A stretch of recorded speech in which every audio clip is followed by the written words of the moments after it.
Hello, and welcome to another episode of the Spark Up podcast.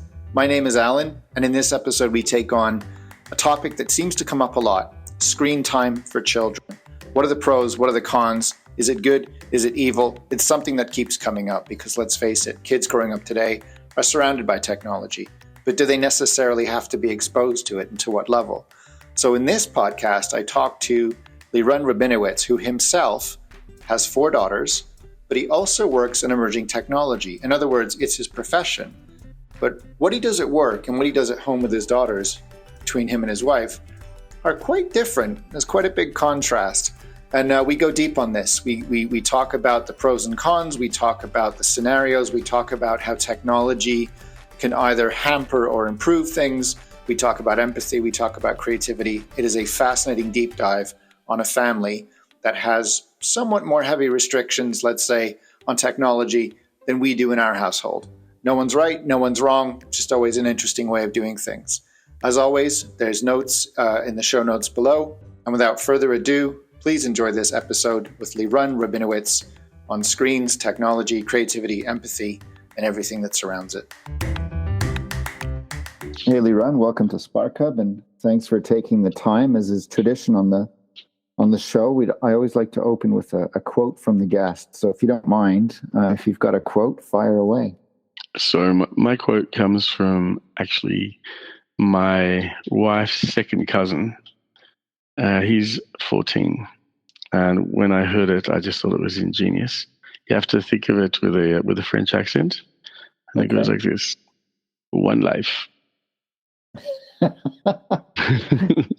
And how often does he use it? That's it. He uses it all the time. Okay. But we use it, I use it quite a bit myself. I just find that it summarizes really almost everything I have to say in so many situations. It has an application in every situation, doesn't it? If you think about it. Pretty much. Oh, nice. It reminds me a little bit of what Muhammad Ali said when someone said to him, "What is the shortest poem you can think of?" And he said, "Me, we." One life is pretty close. It's short enough, and it packs a punch. It's pretty short. So I'd love to dive right in, Lirun, and Go for it. One of the topics I'd love to discuss with you is technology. Yeah. I've had a lot of conversations with different parents. I will confess that in our household, we're fairly liberal with technology and screens, and the children seem to take well to it. I myself was a bit of a gamer when I was a kid, but I managed to balance that with outdoor activity. But I'd love to hear, tell us first a little bit about yourself. Also, you have 4 children, and what's the policy in your house around screens and tech? We don't have a policy. We just don't provide them. There's no TV. We might be buying one soon, though. But it wouldn't be for open use for the kids. We have an old computer that sits somewhere, sometimes around the living room. Depending on which parent is more around at the time, it'll be used a little bit more, a little bit less. When it's just me, the computer goes away. And there's pretty much 0 screen time for the kids. When my wife's around, sometimes they might watch a show here and there, and that's about it. We definitely don't medicate kids with screens in restaurants or on drives or in difficult situations. We don't bribe with technology. We don't provide it. We don't take it away. We also don't prohibit it. So when we're around other people and their kids have technology, by all means, our kids can partake and join in. There's technology at the schools. And we take it as a part of life, and that's fine. But in the context of one life, I suppose, I've watched way too many children and way too many adults being too lonely, being too isolated, not knowing how to reach out, not knowing how to touch another person metaphorically or physically, not knowing how to knock on a door, not knowing how to reach out and start a conversation. And I find that terrifying. And so if there is a policy, it's actually not tech-driven, it's socially driven. I like to have our kids interact with other children for at least a few hours every day outside of school.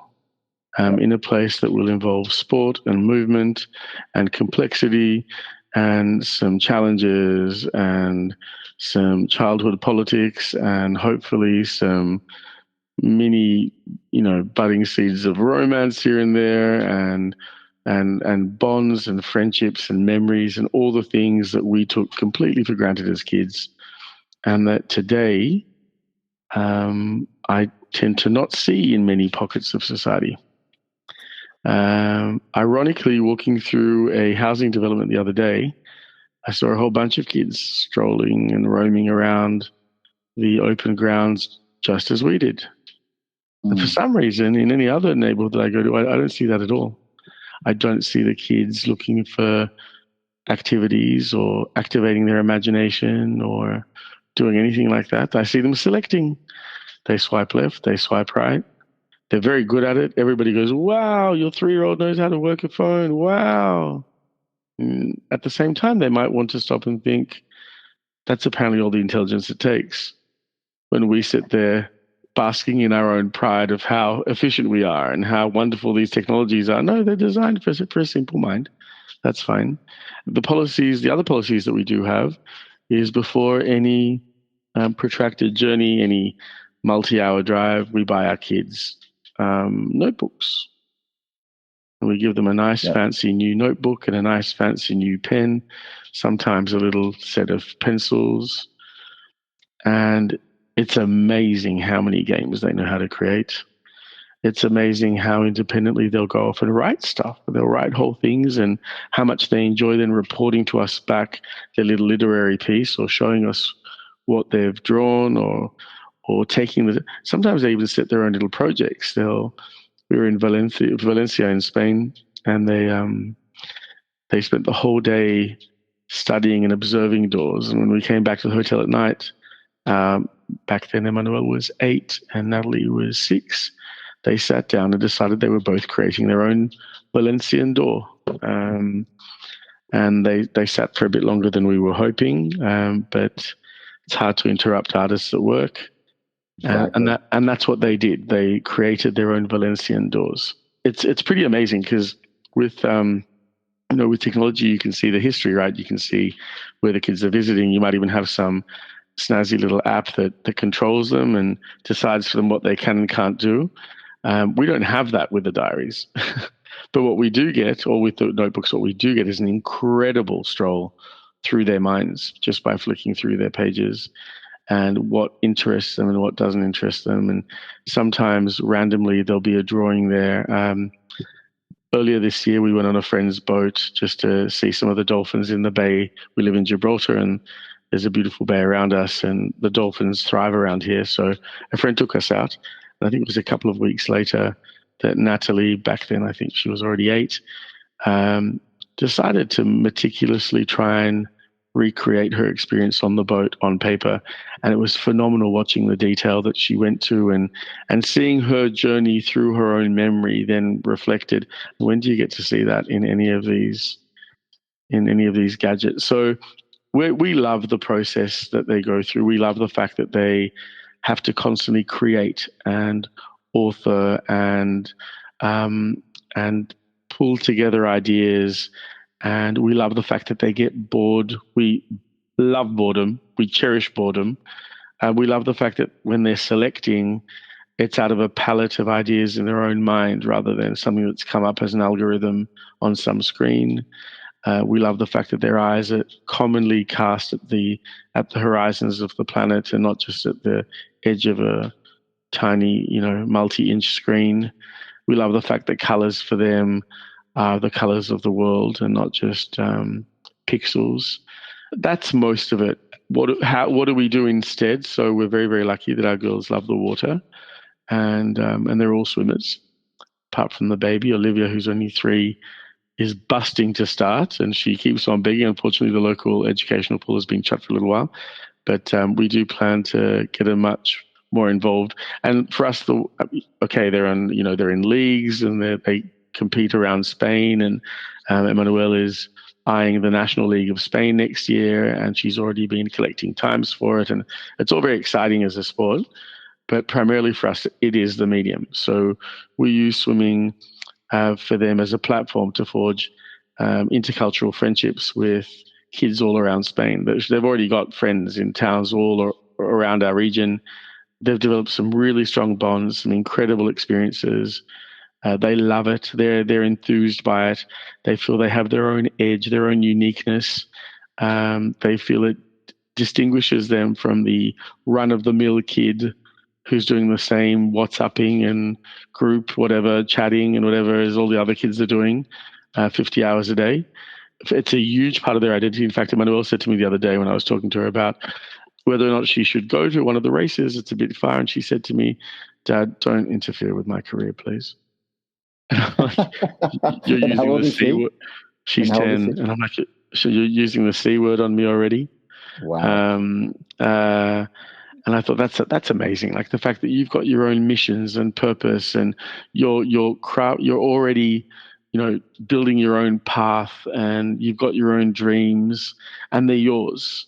And so when you're in school and the kid achieves higher than you or less than you, whatever it is, it doesn't really matter because you already know that you are your own unique concept compared to 200 other kids in your grade.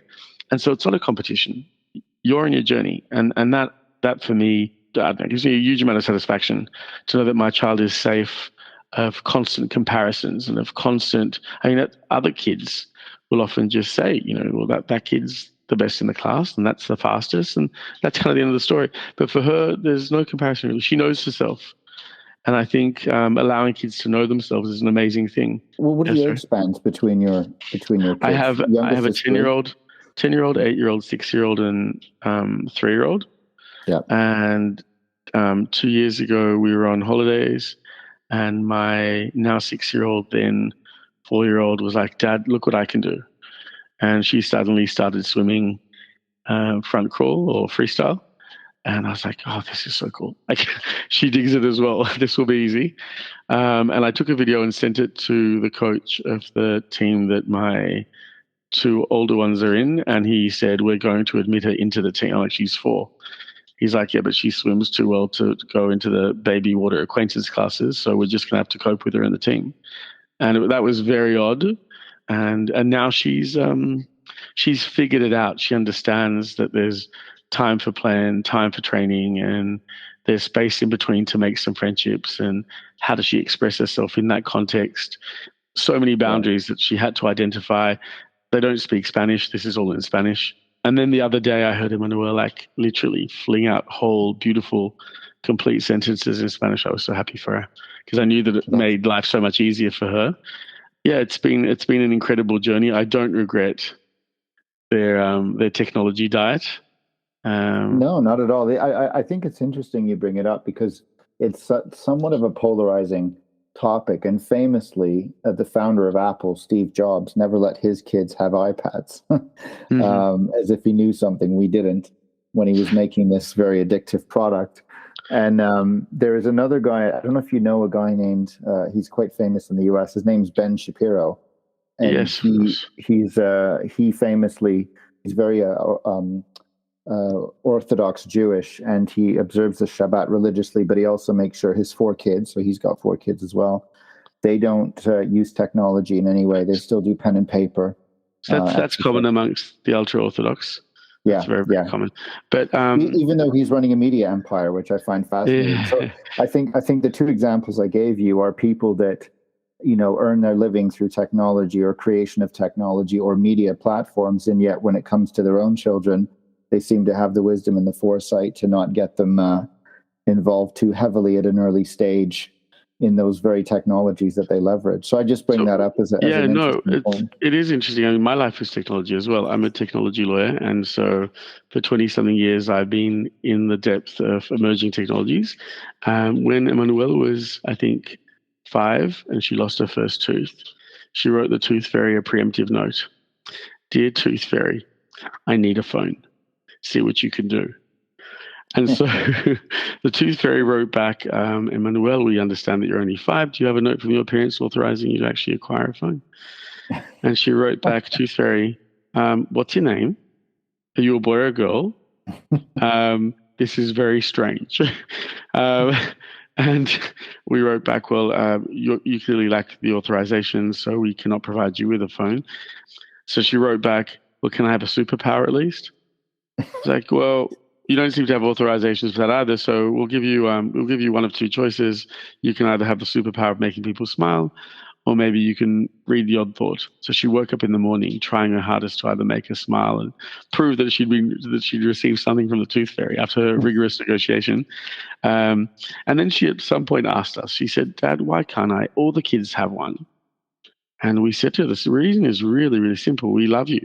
When we go to a restaurant and other kids are being medicated with their technology, we're sitting there with you and we're reading the menu together and looking at the view together and assessing the architecture together and exploring each other's experience together and reacting together, tasting together, sharing plates, having fun together. And the table next to us will have 3 kids each with their own little gadget, and the parents will be completely ignoring them. And we don't like to ignore you. We love to have you around. What was their response to that when you explained that to them? She thoroughly understood it. She got it. And she's not upset that she hasn't. Next year, when she goes to high school, she will have to have, for educational purposes, some sort of gadget, be it a laptop or, and then we'll figure out what's okay and not okay in these contexts of her tween years. At some point in time, it'll be entirely her choice. But it was very important for us to establish her preference for human interaction, her ability to reach out to people, her ability to see people, and not to run to the refuge of gadgetry before she first of all pays attention to the people around her and acknowledges the team and tribe that she's within. So, I'm not too worried about that, actually, to be honest. It's fascinating. I think you're now the third person on that list who understands technology as a career, or should I say as a way of making a living, and certainly allows children to not be affected, I guess, too early on in their development. And when did you and your wife make this choice? Like, how did it come about? How did it come about that you said, with the first child, we're just not going to let them do this? Was it just from seeing other parents, or was there something else going on? So one, I found it quite disgusting, personally. I mean, I know that's quite an extreme thing to say, but watching parents just shove a gadget in a kid's face to silence the kid, I was as appalled by that as I was by, I suppose, by other forms of sidelining your child and silencing your child. Emmanuelle, when she was born, was very communicative and very demanding and very assertive. And we completely embraced her personality strength and thought that, yes, it makes for a bit of a challenge in raising your child, but surely that gives you a lot of comfort in terms of her ability to cope with the world and insist on what's hers and safeguard herself and look out for herself at a later age.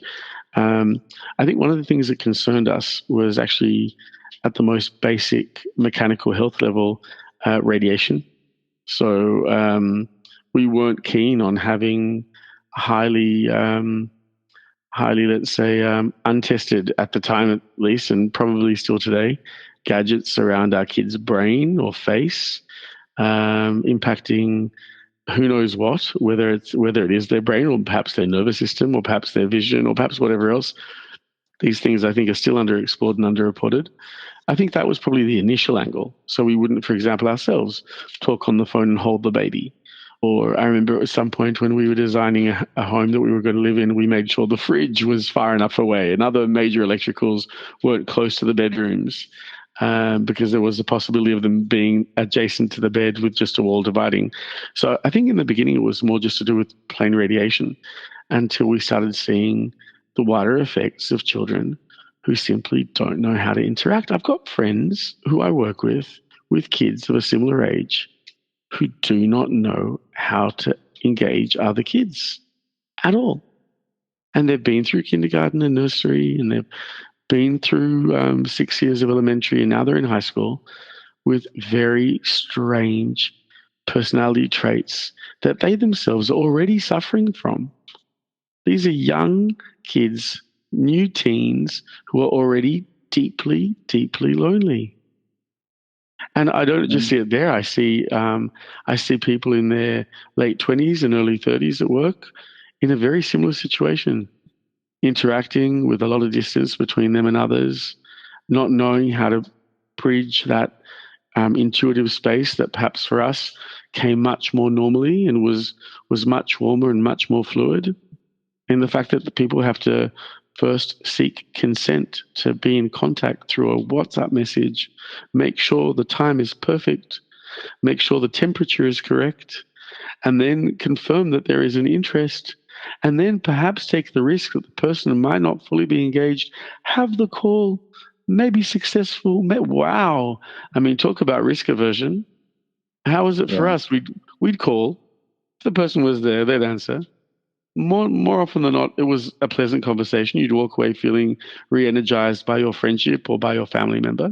And every now and then a conversation would go a little bit sad. You go, oh, that wasn't quite right. But normally, using the phone was by and large a positive experience. You'd connect with people you cared for, and you would take that risk point blank from the first moment that you would dial. And you'd normally walk away quite happy. And at worst, they maybe wouldn't answer, or maybe they didn't have the time to talk. Yeah. That was the worst that could happen. It's a different age, isn't it? And I share a lot of your concerns. I think in my life, when I was younger, and especially I'd say maybe 12, 13, I did something called computer camp. And it was half a day learning to code and half a day of archery or canoeing or outdoor activity or something like what you might call team building today in corporate speak. But what I found interesting is I was very grateful for having the balance of the technology and the outdoorsiness at the time. But the difference was, obviously, with the technology at the time, you had to know how to code, you had to be literate, you had to have sentence structure, syntax. The computer just didn't do what you needed it to do until you had to sort of enforce. So it was almost like building a relationship with the machine. But nowadays, well, you know how things look because you're in the emergent technologies. And so I wonder what you think, because part of Spark Hub is looking at the payoff in adulthood and creating the sparks that get the child on that path. What do you think the payoff will be for your children in adulthood, having this diet at such a young age? I think what they are engaging in more than many other kids is learning about themselves, and their degree of self-awareness is so elevated that sometimes I find it baffling. So my 8-year-old can have an argument with me or with her sisters or with my wife, and she can come to me later. Often they write notes actually to each other post arguments. It's fascinating. And my 8-year-old might write something like, "Dear Dad, I'm really sorry for how I behaved, but in those situations, sometimes I just find that I can't control myself. When my other sister says such and such, I feel myself losing control, and it frustrates me to no end. But sometimes I just can't regulate how I feel in those moments. And so I say things that I don't really mean, and I'm really sorry about it."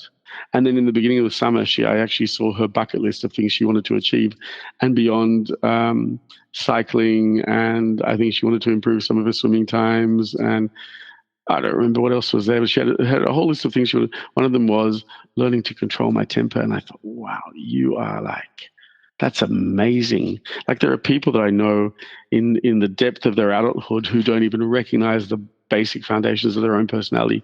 And you at the age of 8 can basically see a mirror of yourself without any assistance whatsoever. Taking that then and choosing a career for yourself, or choosing a life partner, or whatever, anything significant, choosing where you want to live based on such a deep knowledge of yourself, I think is such an incredible advantage. So from my perspective, my work's almost done. So I guess your payoff is early retirement as a parent. Look, I think when your kids develop an elevated sense of self-awareness, then your whole dialogue with them is so much more meaningful, and your communication interaction with them, it's just, there's so much more of an impact in it, and it's so much more equal because you're not there preaching to them. You're exploring their thoughts with them, or they're exploring yours. I mean, they're often there for me just as I'm there for them. It's clear that I'm the dad and they're the kids, but at the end of the day, they have a huge ability to actually chip in, lean in, and help anyone else in the family beyond themselves. It's an incredible I love the way that they see the world, and I love the way they see themselves. And half the time, I'm busy trying not to disrupt their own journey. And by the way, with swimming, they know, like, there's no one's forced to do anything. Any of them could leave it tomorrow, even though they're busy training these days almost every single day. They don't have to be there if they don't want to. Most of their choices are their own. And interestingly enough, even though they're all swimming for that matter, they're all there for completely different reasons. And their approach to it is completely different. And their approach to their strokes and the way they move their body is completely different. And the way they relate to their competitions is completely different. But somehow, as a platform, it's served all of them incredibly well. Also dovetails with surfing, and with spending the summer at the beach a lot, and with feeling free amongst the waves. And so there's that glamorous, as far as they're concerned, aspect to it. But from a personality perspective, and I just think knowing yourself is an incredible thing. People spend their whole lives not even confronting themselves, and these kids they're checking themselves every single day, as a foreigner, as a swimmer, as a child, as a communicator, as a sister. They're constantly applying self-analysis to their situations. So it's really cool. And so it sounds like they've done the heavy lifting early. So I suppose one of the benefits of that is they're going to put they're going to put any future therapist out of work. I actually would expect them to engage therapists quite regularly, because I think one of the things that they've learned is teamwork and relying on others and depending and sharing and supporting. And I'm hoping that they will be open enough to seek the expertise of other wise and helpful people at any given time. I think it's more the openness to the world and themselves, and the balance. And they don't see themselves as ideal creatures. They understand their flaws in many ways, and they're on a mission to evolve. That's amazing. It also makes me think, it's one of there's a few episodes I've recorded around the power of empathy. And using the Spark Hub template, what does empathy pay off in adulthood? Well, it's leadership. And it strikes me that everything you're saying about your girls, even though they are divergent and they have different reasons for doing what they're doing, it sounds like they're, if I may say, they're going to be future leaders. They'll know how to corral people. They'll know how to connect with people. They'll know how to listen and respond. They'll know how to write notes. They'll know how to analyze things. And I suppose a question I'm leading to with this is, great that they have career aspirations, but I'm slightly worried as a parent now about what careers of the future look like, especially with, AI coming up and automation and just all the things that I grew up with that gave me practicing, if you will, practice grounds don't seem to be available. And certainly kids nowadays are coming up wanting to be YouTube stars and sort of online heroes. And I worry about that type of stuff. So I would defer to you as someone who's in this space, who's in the emerging technology space with 4 leaders clearly growing under your wings. What are your concerns about careers of the future? Are you hopeful? I'm not worried at all, to be perfectly honest. From my perspective, a career itself is a medium and less of a goal. So to my mind, your agility and your ability to assess and to take stock of your situation at any given time and to decide what changes you might have to implement are possibly more important than what profession you're actually practicing that might be replaced or not replaced by AI or by trends or whatever else.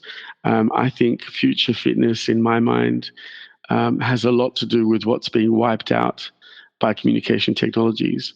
I think, as you said before, the ability to empathize, the ability to escape the narcissistic practices of social media, the ability to bring that advanced human touch, both metaphorically and physically, to the world, the ability not to be entrapped by all the very, very clear trenches that are now marked all over our society, I think is possibly, but perhaps probably the best chance someone has to cultivate their future fitness.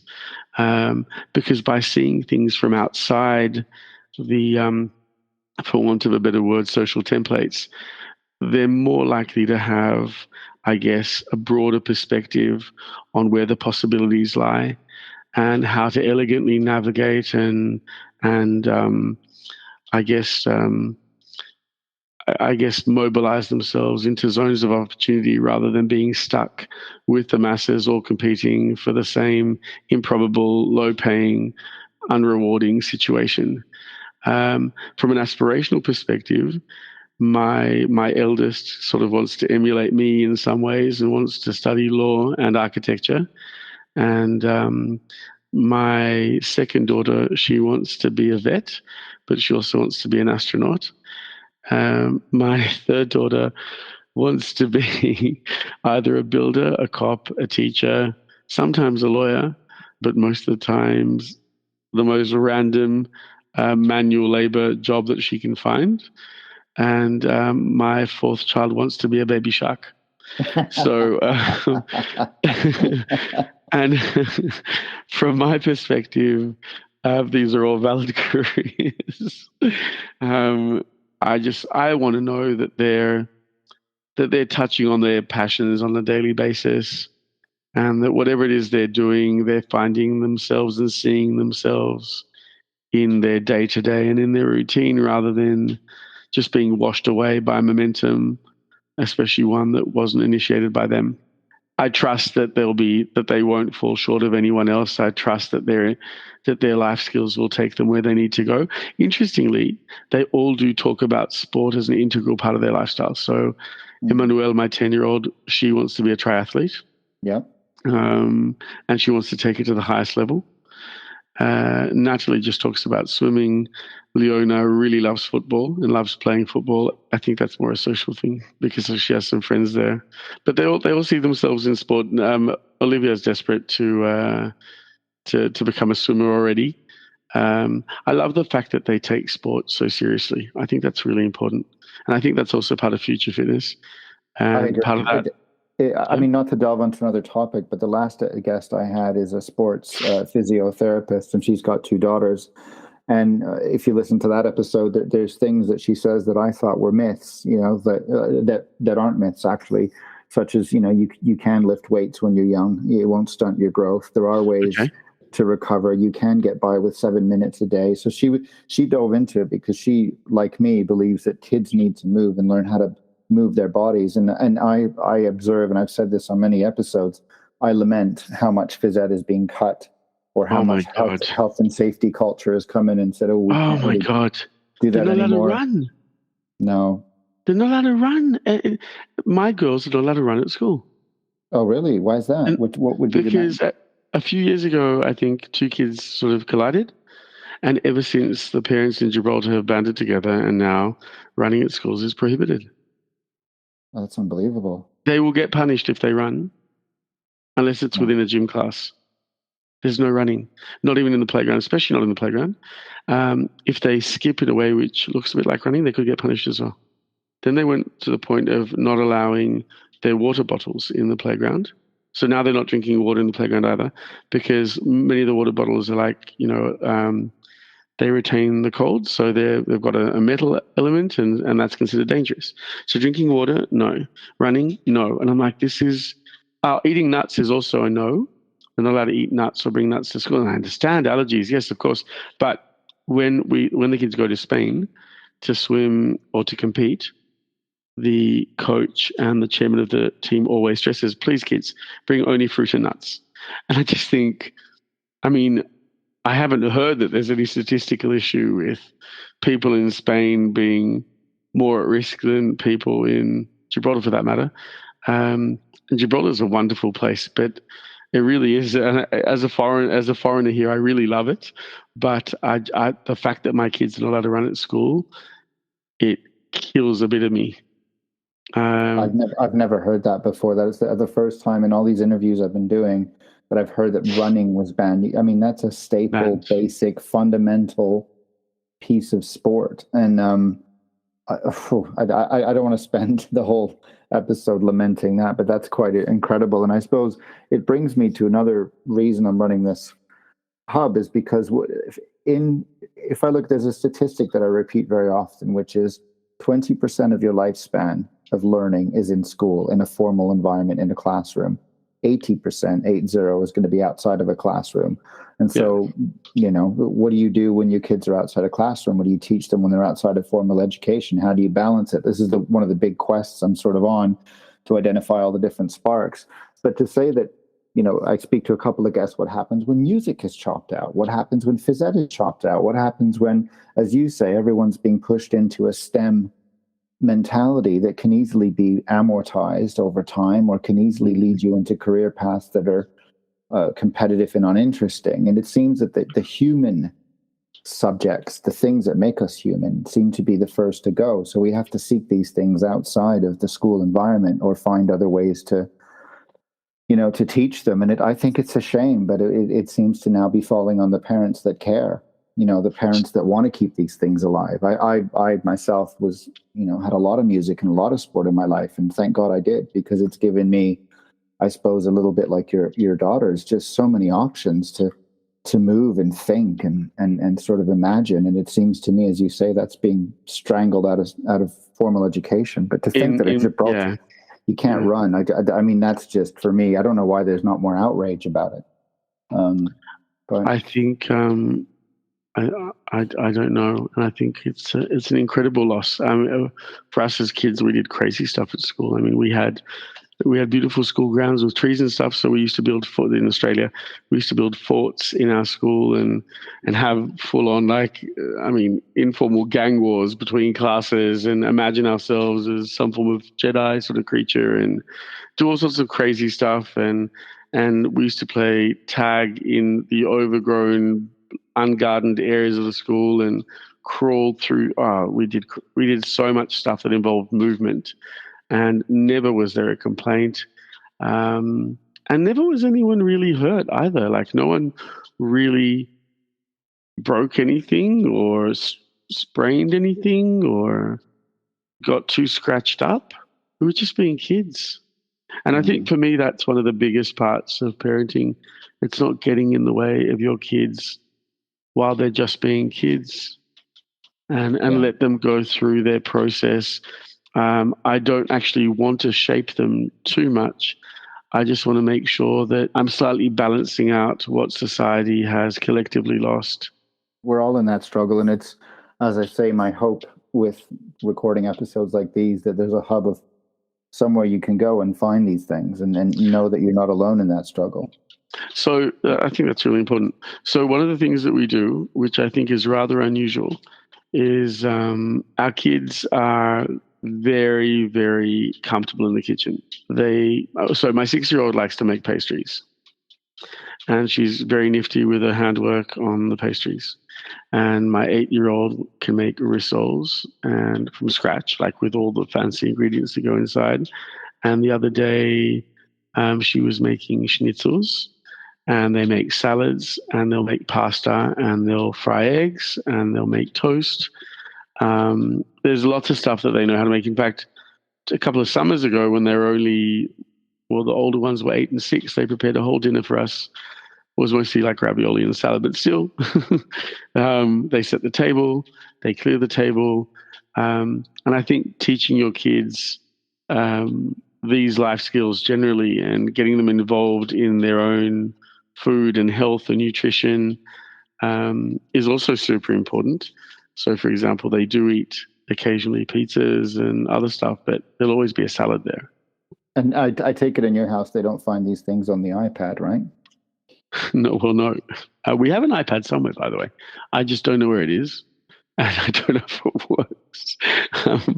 But no, most of the time they're imagining it. It's actually really cool. Like if they see one of us cooking something, one of them is likely to run up, take out a notebook and start documenting the process or inquiring or asking to get involved. And at which point we talk to them about hygiene, about washing your hands first, and about making sure that your hair's tied and that your clothes are clean and that you're approaching food with appropriate respect, and make sure that your surfaces are appropriately prepared and that your food is appropriately washed and cut and treated, and what peeling does and where the nutrition is and the nutrition of each product.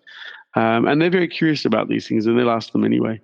But we like to explore life together with them and have them walk out feeling that they have abilities and an arsenal of things that they can use to feel their independence other than just surfing through a browser.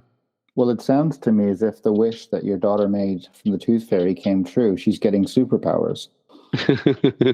I think you're right. So, yeah, she had foresight, as did her parents. And in many ways, it comes back to the quote, right? One life. I can suddenly see how the life led without too much addiction is a good one. It's really fun. It's really fun. Also watching how much they delight in their connections with other people and how significant these connections are to them, because they're not substituting them with screen-driven dopamine and with counting likes and with one-liners on WhatsApp. They collect their social pleasure from real interaction. So real interaction really thrills them. They really, really love it, and they connect really easily with other kids. But today we heard a funny comment from our 3-year-old in the car. We were driving home from the beautiful city of Malaga, where Picasso is heavily celebrated, and there are some great museums there. We've been quite a few times with the kids. They enjoy museums. Anyway, we're driving home, and the 3-year-old says, "I have a superpower." Like, okay, we've heard about these things before. And she's like, "I can tickle you, and you will laugh so hard." And we're like, "This is nice." And she's like, "But don't tickle me. Only I tickle you. You don't tickle me." But we like the fact that she thought of herself as gifted in a particular way, even though it was only associated with tickling. I think that's really a lot of it. You ask in terms of future fitness, how do we view how a child is likely to cope in the face of an uncertain future? And I think building in your child unique instances of distinct confidence in themselves is really that's the magic fuel that'll drive them through other difficulties. Because the second they know that they can excel and in some ways, and this is a bit comparative, but only a little bit, outshine their peers in various little pockets of their ability, not to put anyone down and not to put themselves above anyone, but just from the perspective of, yes, we know how to excel. Yes, we're experienced at developing an expertise. I think the practice of developing their own expertise, I think, is an incredibly helpful tool which can probably apply to close to any scenario, because it just allows them to believe in themselves. And be universal adapters.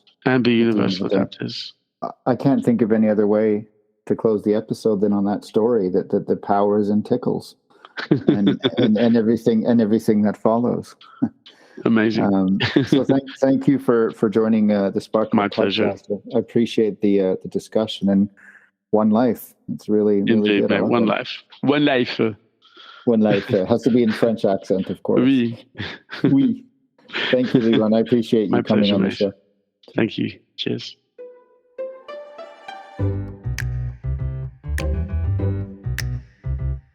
Thanks for listening to this episode of our podcast. If you like what you hear, you can dive into a lot more on thesparkhub.com.